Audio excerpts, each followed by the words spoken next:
What is up, YouTube? It's Kingfisher745, and welcome to episode 67 of All Hail the King. In this one, we're finally going to feature Blizzard in PvP, and we do have a few unusual team-ups in this one as well, so it should be pretty exciting, and it's not going to be our last look at him either, just a preview of things to come. But like always, make sure you check out the From the Helicarrier podcast, and I'll place a link to the corresponding podcast in the description below. By the way, another thing that I want to point out, we're kind of in a transition period as far as what recording software I'm using. My previous program simply doesn't work anymore, so please bear with me while I try to find the best alternative. As far as the first team up though, it's pretty obvious we're using the Horseman of Death Iceman and Blizzard. So a very in-your-face chilled team up. I'm even using the Deathly Freeze Ray, and the weather control device may also come into play. Unfortunately, in this first match, Blizzard ends up being the target for the enemy team. Even though he is a lower level, he's still somewhat resilient, but on top of all these attacks, and my Scrapper suit not stopping them, our Blizzard ends up being stunned. So while that could have worked out well for this Blizzard-centered episode, that is him going first, that stun came at a really bad time. Now even though they're competing quick actions, we're going to use this Signpost, and then we'll just use the weather control device as a normal action. But it's a tough call as to whether we want to exhaust or win the enemies. And ultimately, we go away from that and decide to use the Blackest Void. I was really hoping that Disoriented kept Blizzard alive. So far so good. So on Iceman's turn, we're going to use his level 2, which we've given the Calamitous AISO. That means this attack is now catastrophic. Also, the animation for this one is very familiar. Just watch Blizzard's level 6 as well, assuming we get to use it. Quicksilver's up next, and first he's stunned, then he hits his own agent with blinding punches. This means Blizzard's going to get to do at least one attack, and then he's probably going to be knocked out. Fortunately, we're going to get to use his level 6 Arctic Attack, which is also catastrophic. And yes, I do love using the Calamitous AISO. Hey, we were lucky enough to win too, so why not use them? Also, I know Blizzard's out early and we didn't get much of a chance to take a look at him, but I still wanted to show you this team up with Iceman. And that's just because they do complement each other pretty well. Also, a Bruiser Iceman with the Elite EISO, and the enemies being flanked, well, that's going to mean very good things. So just make sure you keep watching, but for now we're going to use Hailstorm, and then we'll take a trick shot from Star-Lord. On Iceman's turn he has quite a few good options, but we're going to use his Snowball's Chance on the enemy agent. This has Brutal Strike, Cold Snap, Deadly Crits, and Exploits Chill. So check out that impressive damage. Just like that, the enemy agent's down, and we have this one under control. We only got to use our Signpost, but after this hotshot, Iceman, or I should say the Horseman of Death, is easily going to finish this match. His level 6 Freezes Over has Fatal Blow, and so that ability is going to end this one. So that's our Deep Freeze team, or a million other possible team names. And that's where the inside of the box thinking ends, at least for this episode. With our second team up, we're using Emma Frost, and we've given her level 9, the Brain Freeze AISO. That means that AoE Mental Trauma attack is going to apply chill to all the enemies. This also means that AISO could be added to someone like Morbius, or Dr. Voodoo, or even Cable, for an interesting team up with Blizzard. We're going with Emma because, well, she's incredible and it's been a while since we used her. Then for Blizzard's first attack, we'll of course go with his level 6. You have to love that AoE flanked. The evil enemy agent on the other hand has a lot of the Arachnid set, and so he's going through all the motions.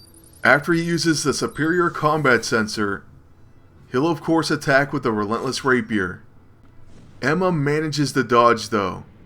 Oh, and one more thing about this team up, they're both very resilient, and can take a lot less damage. So overall it's a good pairing.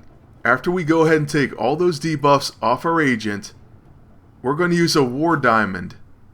The reason for this is because it may stun, unless they have Relentless, but we're also going to get our follow-up Psychic Tap. That's the most important part of that combo, and there's no reason to place that debuff twice on the enemy.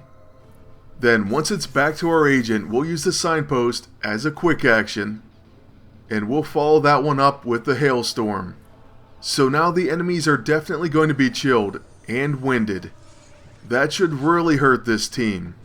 Following this, Rocket Raccoon actually ends up using Reload, and so he doesn't even get to attack.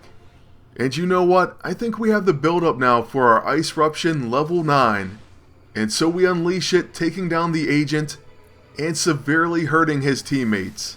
I know, I should have called them his evil teammates, but after that, Emma's going to take them down with a mental trauma, plus a little help from some dots. So, on to our final team of the episode. Another very solid pairing. We're using Bruiser Hybrid for those 3 stacks of bleeding on all the enemies once we use his level 9. And then after that, we can use Blood Runs Cold to hopefully stun the enemies. Blood Runs Cold is part of Blizzard's level 1, Ice Beam, and it says chilled attacks stun bleeding targets. So I figured why not use someone with an AoE bleed, and there's plenty of other options as well. Electra, X23, Fandral, the list goes on. Our opponents for this one are actually pretty strong. They had well over 30k HP. Fortunately, we are going to try to keep that AoE Hulk exhausted, and that should help us out a lot. Then since the enemy has bleeding, we're going to use our level 1 on the agent. Let's see if this works out. He is also flanked, so we're going to get 2 ice beams out of this one. Another cool thing about flanked is you could use your level 2 if they don't already have bleeding, and then you'll follow it up with your level 1 and that Blood Runs Cold. Now back on my agent's turn, we're going to use the Signpost, followed by Fire Tornado. Like I said, right now our main focus is to make sure Hulk doesn't keep attacking. Trust me, he could end up knocking out 1 or 2 teammates in the same turn. So we're definitely going to watch that, and then once he's knocked out, we can switch it up from Fire Tornado. A Hailstorm perhaps. We're not even going to get into Frigid just yet, but that is something to pay attention to if you have a chilled combination with Hailstorm. Alright, well after Hulk up and oh my stars and garters, Hulk is going to take some bleed and burning damage. Then he'll use a Rage Punch on Blizzard. The attack misses entirely, and because of fumbling, we're going to hit him with an Ice Beam. After this, his turn's over, and so with our hybrid, we'll take him down with our level 1. This attack does have exploits bleed, so it should easily take him close to death, if not entirely knocked out. And we also get a follow-up because of flanked. By the way, we do gain drain life because of hybrid's E-ISO. It's the life draining and powered ISO 8, and it grants him leeching life. Restores health when attacking a bleeding target. Now with Blizzard, we end up using our level 1 Ice Beam on Beast, forgetting that he wasn't even bleeding. At least we do damage and cause Flash Freeze to proc. Our agent will then knock out Hulk with a Signpost, and at this point we can use our Hailstorm. So that'll definitely chill the enemies once and for all. It will also cause Flash Freeze on the enemy agent. First though, we get hit with the Legion Pulse Rifle, which causes him to bleed. Then he'll take Flash Freeze and Hailstorm. This leaves the agent very close to death, and so on Hybrid's turn, we thought maybe we could help him out with that. Instead we deal 0 damage. However, dots will take him down. Then on Blizzard's turn, we try Ice Beam again, because I figured now he has bleeding. And right away I remembered, wait, he had Relentless the whole time, so he's immune to stun. Oh well, hey, even the king makes mistakes. But since Beast only has 66 HP, I figured I'd pass. and we'll at least let Blizzard use his level 9 Ice Ruption.